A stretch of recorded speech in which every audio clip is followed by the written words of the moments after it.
Alors, quel conseil pouvez-vous donner aux chrétiens qui font recours à cette pratique? 4 attitudes essentielles. Un seul maître, Jésus-Christ. Il n'y a pas un autre sur la terre qui a été conçu par l'Esprit Saint. Non, il n'y en a pas. Le renouveau, le ceci. Non. Il est le seul médiateur entre Dieu et les hommes, Jésus. L'échelle de rapprochement du ciel et de la terre est unique, Jésus. Mais qui nous a aimés comme lui, comme Jésus? Qui a souffert pour notre salut comme lui? Mais qui est Dieu dans la Trinité bienheureuse? Qui a pris chair et qui est venu nous dire le véritable Dieu? Personne d'autre que lui, que Jésus.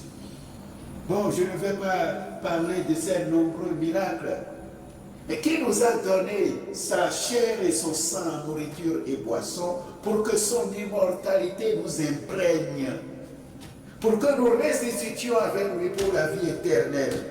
Personne d'autre. Les miracles eucharistiques nous parlent longuement.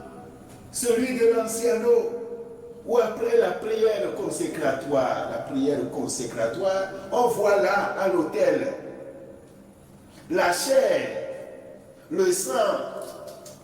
Le Seigneur a révélé ce jour-là ce qui se passe dans toute célébration eucharistique.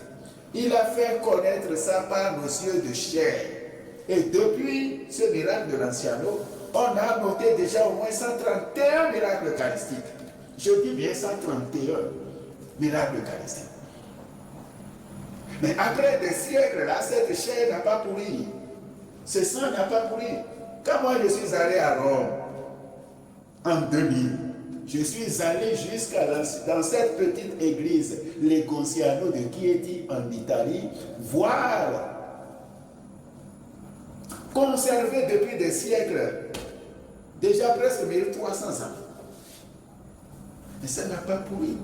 Mais quand on a prélevé, les chercheurs avec les appareils sophistiqués ont analysé, tous les chercheurs qui ont analysé, mais c'est les mêmes résultats. Et Jésus ne ment pas. Sa parole dit ce qu'elle fait et fait ce qu'elle dit. Les résultats, les conclusions sont les mêmes. Cette chair, c'est la chair humaine. Le sang, c'est le sang humain. La chair et le sang appartiennent à la même personne parce qu'il y a le même ADN dans les deux. Des médecins ont dit celui dont c'est la chair et le sang a beaucoup souffert. Parce qu'on voit dans la chair et le sang ce qu'on appelle thrombose. Et ça, c'est comme si on lui a donné même des coups sur la poitrine. Donc là, c'est sa passion qui se révèle. Donc c'est pour nous associer à son immortalité que Jésus nous a laissé le saint sacrifice de la Sainte Messe, qui est véritablement sa chair et son sang. Et ce n'est pas le seul. Il y a à peu près 27 ans ou 28 ans, ce qui s'est passé dans l'une des paroisses de Monseigneur Bergoglio, l'actuel pape, où quelqu'un, après avoir pris l'hostie consacrée, l'a rejeté, le prêtre prend l'hostie consacrée comme c'était ensablé, il met ça dans un vase, et puis il l'introduit dans le tabernacle, réfléchissant à ce qu'il va en faire après, consommer sans doute, ou bien bon, et bon, le lendemain ou 2 jours après, il ouvre la chair dans du sang. On analyse les mêmes résultats. J'ai la liste des professeurs, des grands professeurs à qui on a apporté le morceau de cette chair-là. Je dis cette chair, c'est les mêmes résultats que ceux qu'on a eu à l'anciano, jusqu'au groupe sanguin B. C'est la chair d'une personne. Et le sang qui est autour, c'est le sang de la même personne. La chair et le sang appartiennent à la même personne. La personne. Mais un médecin s'est écrit un professeur dont je ne garde pas le nom en tête ici. C'est dans les textes authentiques des documents. Un professeur s'est écrit et dit, quel est l'infirmier qui a fait ceci? Mais le cœur de la personne battait au moment où on l'a coupé. Et on m'amène la chair d'analyser. Mais qui a fait ça? Le cœur battait quand on l'a coupé. Et puis les globules rouges, les globules antérieurs du corps humain vivant, les globules ne sont pas vivants.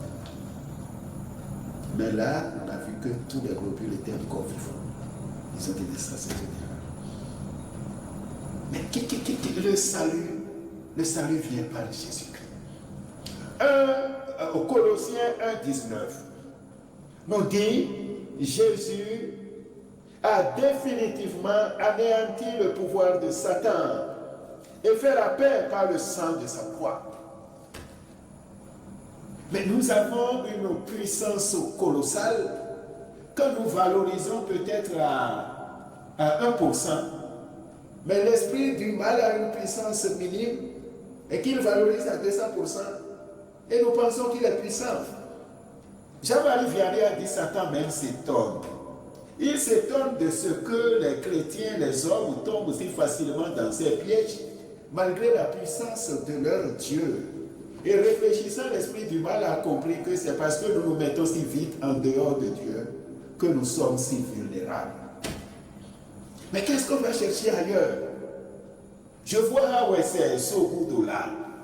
Car après une adoration eucharistique, j'ai béni les personnes qui étaient dans l'église, mais il y avait près de 500 fidèles.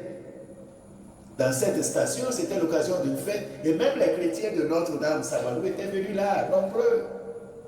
Quand j'ai béni ceux qui étaient à l'intérieur, j'étais sorti pour bénir ceux qui étaient dehors, à l'entrée de l'église. Quand je vois le tableau, qu'est-ce qu'il y a écrit sur le tableau? Il y a 2 personnes qui sont sous cet arbre-là, devant l'église, et qu'on a envoyé pour t'empoisonner et te rendre fou. Ils ont le gambana. Dis-leur de se convertir à Jésus et de quitter ces pratiques démoniaques. Évidemment, ils étaient venus parce qu'ils disent que j'ai un franc-parler et que je critique la tradition, etc. Bon, vous voyez, c'est dramatique. Le mal, c'est d'abord de faire le mal.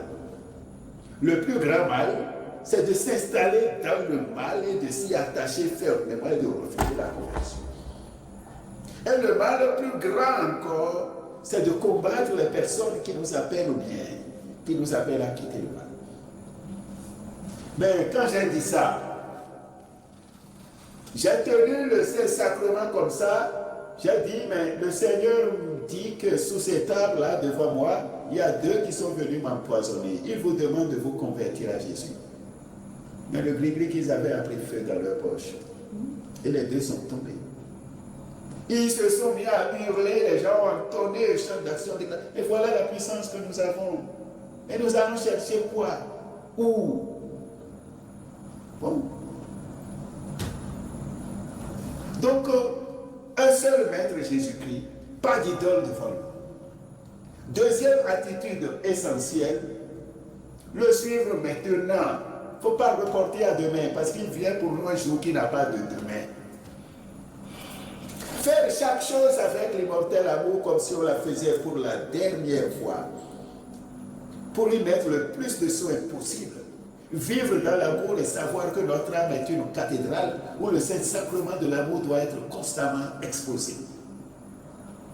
Donc suivre Jésus maintenant, ne pas reporter à demain. Bon, c'est dommage que peut-être comme c'est notre tradition. Quel nom vous voyez venir à la messe? Et ça, oui, que c'est compatible. Et puis, avec les traditions dans lesquelles on s'est embourbé. Bon, la polygamie, par exemple.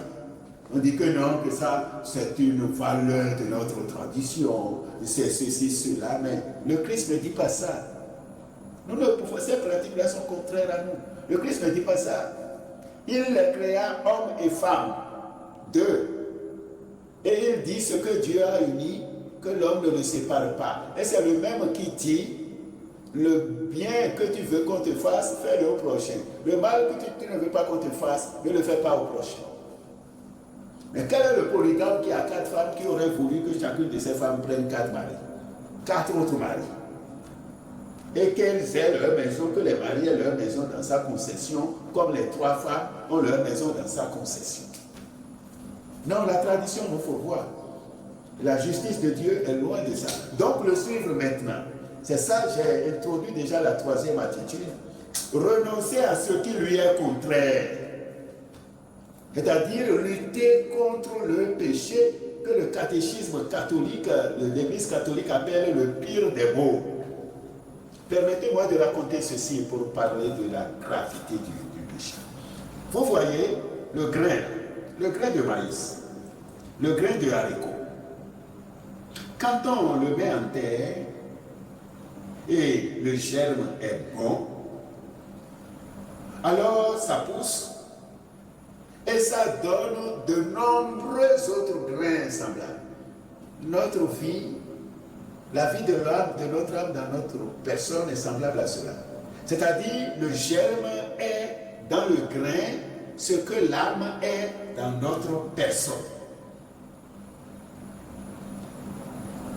Si le germe est bon, ça va pousser et donner de nombreux autres grains. Si notre âme est bonne, c'est-à-dire dans le bien, dans la grâce de Dieu, alors le jour de notre mort, c'est un ensemencement. La vie qui sort de ce grain de maïs, et on a l'épi, donc une vie beaucoup plus abondante, c'est ainsi que notre âme, qui est en nous ce que le germe est dans le grain, notre enterrement est un ensemencement et nous donnera d'accéder à la vie éternelle. Attention, il arrive que nos paysans sèment des grains qui ne poussent jamais. Pourquoi? Parce que le germe est mort avec le grain qui est mort. Quand le germe est bon, c'est quand le grain meurt que le germe trouve même dans la mort du grain la puissance de vie qui détend son potentiel et fait naître la plante qui donne de nombreux grains. Donc c'est la même chose. Donc la condition, c'est qu'il faut que le germe soit bon. Bon, mais attention, s'il y a un chalençon, un ver qui va infester le germe, et c'est là le paysan sème et dit, oh, filo et fleto, et ouah. Et c'est ce lieu-là, c'est là qu'il fait le ressemis. Et ce chalençon et ce ver, c'est justement le péché. Le péché est le pire des maux parce qu'il blesse notre âme. C'est un ver, le chalençon qui infecte notre âme. C'est pourquoi toutes ces pratiques maléfiques, où on enterre des personnes vivantes, on empoisonne. Mais vous voyez, ce n'est pas surprenant que les adeptes de vaudou soient toujours à menacer les autres. Tu as quitté le vaudou, tu n'auras pas la paix. Tu t'es converti à la religion catholique comme en tenant de la feu. C'est parce que c'est leur logique le mal. C'est leur logique le mal. Donc, renoncer, j'ai dit, première attitude, un seul maître Jésus. Deuxième attitude, le suivre maintenant. Troisième attitude, renoncer à ce qui lui est contraire. Vous avez dit quel conseil il faut donner aux chrétiens? Il faut éviter le syncrétisme anonyme, Christian Bilo Yémen, quoi. Et il faut éviter aussi cette vie de juxtaposition et de doublure, que Saint Paul a appelé coupure, cet attelage disparate, où on associe des contraires, ce butinage spirituel, et puis christianisme, après après Assemblée de Dieu, après auto, c'est ça que j'appelle butinage spirituel. Mais c'est grave, comme celui qui est assis sur des chaises n'est assis nulle part. Et ça, c'est des péchés graves qui constituent vraiment un délit de la foi qui est adhésion ferme à ce que Jésus a révélé de lui-même. Donc voilà cette troisième attitude-là qui est très importante comme conseil qu'on peut donner. Donc je parlais du syncrétisme-là, il faut éviter ça. Il faut être à Jésus seul. Quatrième attitude essentielle, prendre sa croix. Il faut s'armer de courage, sinon on ne peut pas faire le combat de la foi. L'hostie est faite pour être brisée. Le chemin de la vie passe par Golgotha. Et il n'y a pas dimanche de la résurrection sans vendredi de la passion. Nous savons à quoi nous nous exposons quand nous ouvrons dans le monde le livre auquel nul autre ne ressemble à la Bible. Donc, il faut s'armer de courage pour ça. Jésus a dit, celui qui veut me suivre, qu'il renonce à lui-même, qu'il prenne sa croix et qu'il me suive. Mais là où l'un de nous tombe, il faut d'abord savoir que les grands hommes sont comme les grands arbres de la forêt. C'est sur eux que passent les éclairs et les foudres. Mais quand vient le beau temps, c'est encore sous leurs grandes et puissantes branches que les oiseaux viennent faire leur nid pour se réjouir. Là où le ver de terre a même un extraordinaire pouvoir de régénérescence. Quand vous le coupez, le ver de terre en 10 morceaux pendant la pluie, chacun des morceaux refait le ver de terre entier. Avec la tête et la queue, s'il vous plaît. Mais c'est comme ça. Donc, les moments de persécution de l'Église ont été toujours les moments de grande fécondité spirituelle. C'est ça l'image que je prends du ver de terre. Là où l'un de nous tombe, les armes de la foi à la main, blessé dans le combat de la foi, non pas au dos dans sa fuite de Boltror, mais à la poitrine face à l'ennemi, en ce lieu du seul témoignage, surgiront de nombreux autres témoins de la foi qui vont crier Jésus est Seigneur. Jésus est ressuscité. Voilà notre certitude. Et nous ressusciterons avec lui. Donc voilà, s'ouvrir donc à l'Esprit Saint. L'Esprit veut ce que Dieu veut. Et toutes les richesses de la foi, l'Esprit nous les donne. L'Esprit aux multiples dons, l'Esprit de tous les dons, s'ouvrir à l'Esprit Saint pour discerner dans le Seigneur la prière. La prière. Parce que nous sommes exposés, nous sommes fragilisés, nous sommes malmenés quand nous ne nous attachons pas à la prière. C'est la prière qui nous connecte à Dieu. La prière nous concentre et nous centre sur l'essentiel.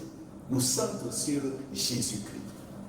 J'ai dit que c'est le manque de racines qui fait que la plante cède à la dure nécessité du vent. Un hiroko ne tombe pas comme papayer.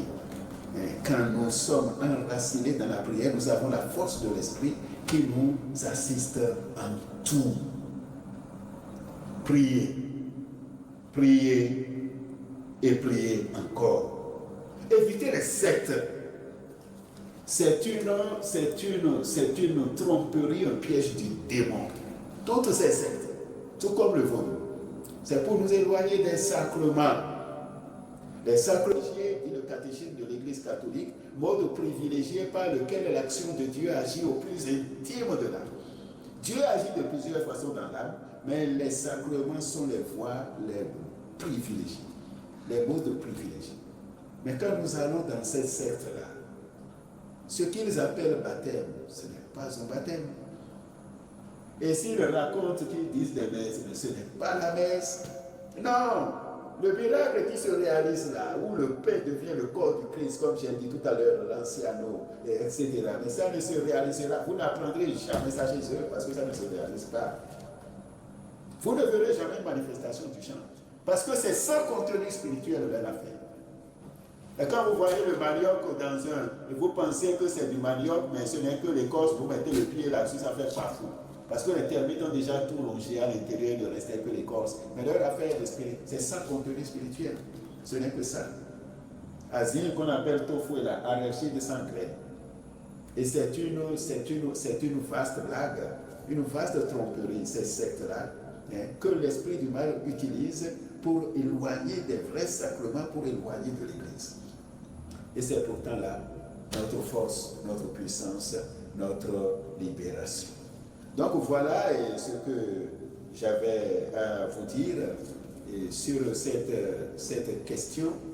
Et si vous permettez, je vais raconter une petite scène qui montre encore la nécessité de s'attacher au Christ et de ne pas se fourvoyer, de ne pas perdre son temps pour aller ailleurs. Donc voilà, là, c'est une fille. Oui, c'est une fille que j'ai récupérée, que j'ai prise à Sokonta, parce qu'elle était gravement malade. Gravement malade, presque mourante, et j'ai devenu prier sur elle, et que c'est sans doute diabolique, l'infestation diabolique. Je suis allé prier sur elle. Elle avait des formes ampuleuses complètement desséchées, toute maigre. Elle n'arrivait pas à marcher. Elle restait couchée sur le lit et c'est là qu'on essuyait son corps, etc. Mais c'était effectivement une possession diabolique. Et quand on s'est mis à prier, voilà le démon qui dit, d'abord je l'ai enlevé de l'hôpital de Sokonta, à Braccio, dans de l'autre là, pour Dassa. Parce que je ne voulais pas prier sur elle à l'hôpital là, j'aurais pu la mener chez les sœurs. Et quand on a commencé à prier, qu'est-ce que le démon dit? Je parle encore là de la puissance de notre Seigneur. Le démon dit, Dazobo, va acheter un cercueil. Va acheter un cercueil. C'est son corps quand tu vas le mettre à ses parents tout à l'heure. C'est son corps. Nous avons déjà apprêté notre nourriture pour la consommation et tu es venu l'enlever de l'hôpital pour l'amener ici. C'est son corps que tu vas remettre à ses parents et tu leur expliqueras bien la raison pour laquelle tu l'as enlevé de l'hôpital. Tu ne vois pas qu'on a déjà subi tout son sang. Tu ne vois pas que ses yeux sont tout blancs. Et sa chair est sur le feu en train de cuire. Nous allons consommer ça tout à l'heure. Et elle va tomber devant toi, tu vas remettre son corps. Va acheter un cercueil. Mais je me suis agenouillé. Mais j'ai parlé de la prière, le Seigneur est là. Il écoute notre prière. J'ai dit, Seigneur Jésus, donne-lui ton précieux sang. Ils ont dit qu'ils ont ceci tout son sang. Vierge Marie, va vers cette marmite où sa chair est en train de cuire et que tout revienne en place. Et le démon a commencé à voir la Vierge Marie. Et comment on l'a su? Il dit, jeune dame, on t'a appelé, tu es venue. Jeune dame, tu crois que tu es plus belle que moi? Je suis plus belle que toi. Je suis plus belle. Mes cheveux sont plus longs que tes cheveux. Moi-même, le serpent des eaux m'a mis. Tu vas où? Tu vas où? Tu vas où? Tu vas où? Fais ma mamie. Fais ma mamie. Fais ma mamie. Ah! Elle a touché ma mamie. Elle a tout gagné. La fille est revenue à elle. Et quelques instants après, vous voyez, s'agenouiller et dire, Jésus, donne-lui ton précieux sang. Marie, viens, Marie, et va vers cette marmite-là, et que sa chair revienne en place. Le Seigneur entend quand on crie vers lui. Après avoir vu Marie, elle a touché ma marmite, un grand cri, un peu de répit, et puis il commence à voir Jésus. Il dit, ah, jeune homme, tu es le fils de cette dame qui est allée vers ma marmite gratter mes choses, non? Ah, qu'est-ce que tu as fait? On t'a tapé et tu as le corps couvert de sang comme ça. Qu'est-ce que tu as fait? Ne me touche pas à ton sang. Ne me touche pas. Ah! Il m'a touché. Ses yeux tout blancs sont devenus rouges.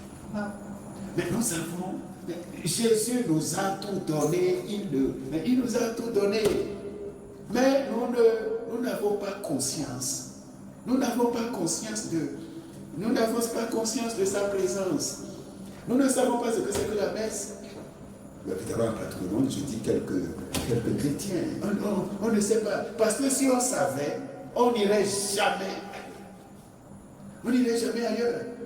Je vois cette femme, cette jeune fille plutôt, que le démon faisait partir de sa chambre la nuit.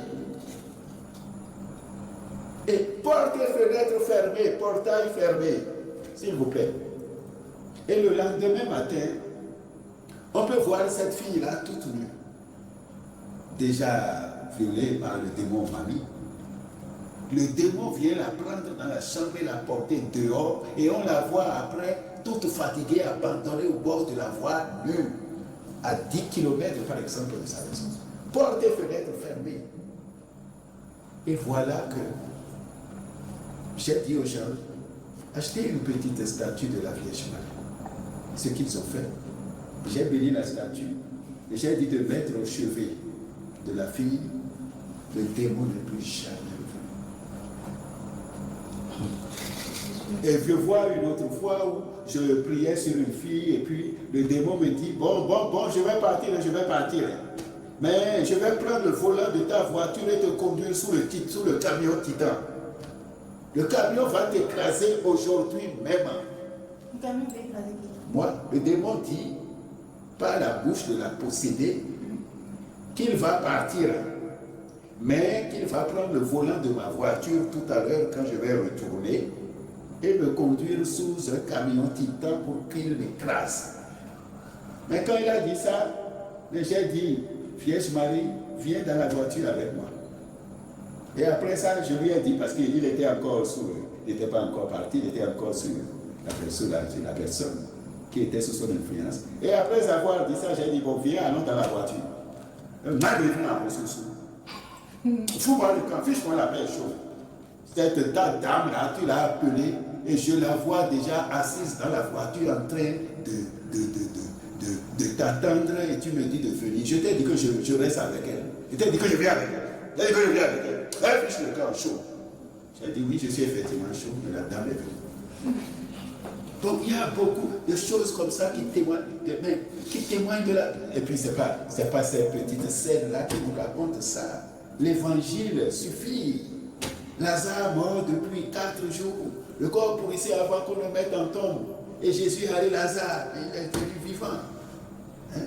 L'Écriture dit plus que ce que je suis en train de dire là. Hein? Bon, donc, le conseil que je vais donner donc, à ces chrétiens, nous savons, Jésus nous a tout donné.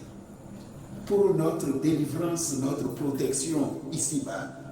Et surtout, pour qu'on entre avec lui dans l'immortalité, dans la vie éternelle.